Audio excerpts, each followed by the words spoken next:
अब पढ़ते हैं हम विषय रसायन विज्ञान क्लास 12 यूनिट फर्स्ट की बात करता हूँ मैं सबसे पहले। उसमें चैप्टर है पहला लेसन है।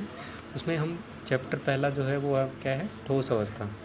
चैप्टर पहला क्या है, ठोस अवस्था। ठीक है।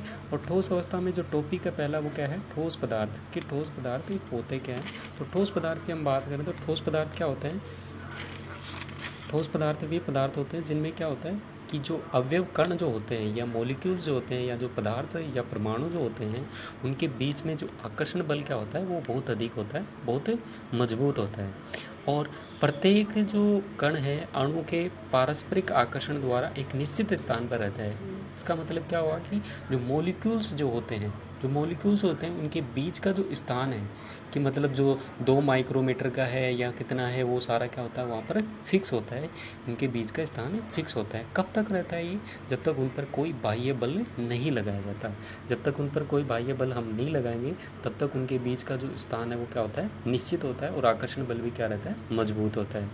अगर उनका आकर्षण बल हमें तोड़ना है तो उनके बीच का जो आकर्षण बल है उससे अधिक हमें क्या लगाना पड़ेगा, वहाँ पर बाह्य बल लगाना पड़ेगा। ठीक। अर्थात अणु की गतिज ऊर्जा क्या होती है, न्यूनतम होती है। अणु के बीच गतिज ऊर्जा न्यूनतम होती है। गतिज ऊर्जा की बात करें तो अणु क्या होते हैं, अणु के अंदर जो छोटे छोटे मॉलिक्यूल्स रहते हैं वो एक दूसरे से मतलब एक स्थान से दूसरे स्थान पर जाने के लिए उनको क्या चाहिए, एक ऊर्जा की आवश्यकता होती है। तो उसे क्या कहते हैं, गतिज ऊर्जा कहते हैं। ठीक है। यानी मूवमेंट के लिए यानी गति के लिए उनको जो ऊर्जा की आवश्यकता होती है उसे क्या कहते हैं, गतिज ऊर्जा कहते हैं। अब बात करते हैं यहाँ पर ये जो कण होते हैं एक स्थान से दूसरे स्थान पर नहीं जा पाते। क्यों? क्योंकि इनके बीच का जो आकर्षण बल होता है वो क्या होता है, बहुत मजबूत होता है। अब इसके बाद में हम बात करते हैं उदाहरण। तो उदाहरण की अगर हम बात करूँ तो उदाहरण सॉलिड यानी ठोस पदार्थ क्या होते हैं, आपके आसपास भी है। जैसे पत्थर है, एक ठोस पदार्थ है। धातु है कोई भी, तो सभी धातुएं जो होती हैं वो क्या होती है, ठोस होती हैं। लेकिन अपवाद है, एक अपवाद होता है। कौन सा? मरकरी। मरकरी क्या होता है, एक अपवाद होता है जो कि ठोस अवस्था में नहीं पाया जाता। ठीक है। अब हम बात करते हैं, इसके बाद बात करते हैं अगला टॉपिक की बात करता हूँ मैं, ठोस पदार्थों के गुण। तो ठोस पदार्थों में कौन कौन से गुण होते हैं। पहला असंपीड्यता। असंपीड्यता का मतलब क्या होता है, इन्हें संपीड़ित नहीं किया जा सकता। संपीड़ित का मतलब इनको दबाया नहीं जा सकता। आपने देखा होगा पत्थर है, पत्थर पे आप कितना भी बल लगा दो उसे आप दबा नहीं सकते, उसे उसकी आकृति चेंज नहीं कर सकते। दूसरा दृढ़ता, यानी दृढ़ होते हैं। क्या होते हैं, ये एकदम से दृढ़ होते हैं, स्ट्रॉन्ग होते हैं। तीसरी है यांत्रिक शक्ति। इनकी यांत्रिक शक्ति क्या होती है, अधिक होती है। ठीक है। उसके बाद हम बात करते हैं अवयवी कणों की जो ऊर्जा होती है वो क्या रहती है, नियत रहती है। अवयवी कणों की जो ऊर्जा होती है वो क्या रहती है, नियत रहती है। पांचवें की अगर बात करें, आयतन और आकार क्या होता है, निश्चित होता है। आयतन की मैं बात करूं तो एक गिलास है, एक गिलास में हमने क्या लिया, पानी लिया। तो उसमें कितना पानी आ रहा है वो उसका क्या हो जाएगा, आयतन हो जाएगा। उस गिलास में कितना पानी आया है उसका क्या होता है, आयतन होता है। आकार की हम बात करें, आकार जैसे हाथी है, हाथी का आकार, हाथी का बच्चा है, तो उनकी एक वो होता है आकृति। ठीक है। दूसरा होता है आकार। ठीक है।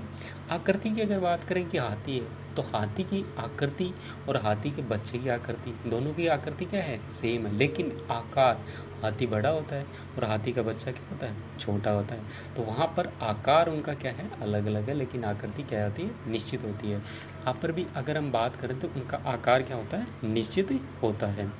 आगे हम बात करते हैं ठोसों के प्रकार।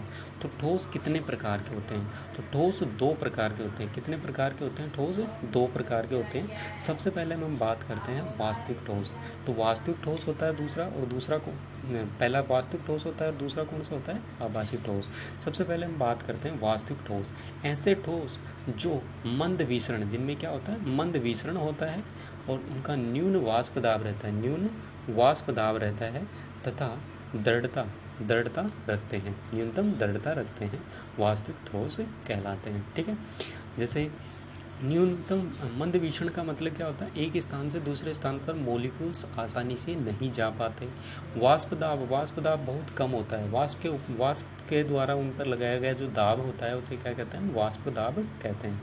किसी भी पदार्थ के ऊपर जब वाष्प के द्वारा जब दाब लगा रहे हैं वही क्या कहलाता है? हमारा वाष्प दाब। दृढ़ता यानी स्ट्रॉन्गेबिलिटी, यानी स्ट्रॉन्ग, कितने स्ट्रॉन्ग हैं वो, तो उस पर क्या करता है? उसी के आधार पर क्या होता है? वास्तविक ठोस कहलाते हैं। उन्हें क्या कहते हैं? वास्तविक ठोस कहते हैं। उदाहरण की अगर हम बात करें तो उदाहरण क्या होते हैं वास्तविक ठोस के? तो पहला होता है NaCl। NaCl को हम क्या बोलते हैं? Sodium chloride. और दूसरा होता है KCl को हम क्या बोलते हैं? Potassium chloride. Ag होता है हमारा सिल्वर। Ag होता है हमारा सिल्वर, हिंदी में क्या बोलते हैं इसको? चांदी। Cu क्या हो गया? कॉपर हो गया। Cu क्या हो गया? कॉपर। ठीक, Cu क्या हो गया? कॉपर। अब उसके बाद हम बात करते हैं आभासी ठोस। दूसरा कौन सा है? आभासी ठोस। ऐसे ठोस जो लंबे समय तक रखे रहने पर अपनी आकृति खो देते हैं। जो लंबे समय तक जिनको अपन रखे रहेंगे तो वो क्या करते हैं? अपनी आकृति को खो देते हैं, आभासी ठोस कहलाते हैं। उदाहरण के लिए कांच हो गया, अतिशीतित द्रव हो गया। ठीक है, यानी अतिशीतित द्रव का मतलब क्या होगा? अति बहुत शीतित, यानी उसको ठंडा किया हुआ द्रव को। जैसे पानी है, पानी को बहुत ज़्यादा ठंडा करेंगे तो वो कैसे बन जाएगा? बर्फ़ बन जाएगा कि नहीं बन जाएगा? लेकिन उसको थोड़ी देर हम बाहर निकाल के रख देंगे तो वो क्या हो जाएगा? अपनी आकृति चेंज कर लेगा। होगा कि नहीं होगा? ठीक है, तो ये क्या होता है? अतिशीतित द्रव के अंदर आता है। फिर है कांच। कांच में क्या होता है? जैसे थोड़ा टेम्परेचर बढ़ा, जैसे सर्दियों में हमने रखा, टेम्परेचर गर्मियों में बढ़ा तो वो क्या हो जाता है? पिघल जाता है। ठीक है, तो ये क्या होता है? इसके उदाहरण आभासी ठोस के। उसके बाद हम बात करते हैं ठोसों को उनके अवयव कणों की व्यवस्था में उपस्थिति के क्रम के आधार पर, अवयव कणों की व्यवस्था में उपस्थिति के क्रम के आधार पर क्रिस्टलीय तथा अक्रिस्टलीय पदार्थों में विभक्त करते हैं। क्रिस्टलीय तथा अक्रिस्टलीय पदार्थों में उनको क्या करते हैं? हम विभक्त करते हैं। तो पहला होता है इसका क्रिस्टलीय पदार्थों में विभक्त किया, और दूसरा क्या होता है? अक्रिस्टलीय। ठीक है, तो थैंक यू, आज के लिए इतना ही। मैं उम्मीद करता हूँ आपको ये वीडियो बहुत अच्छा लगा होगा। Like, share and subscribe my channel. Next video के लिए मिलते हैं। Good bye, thank you.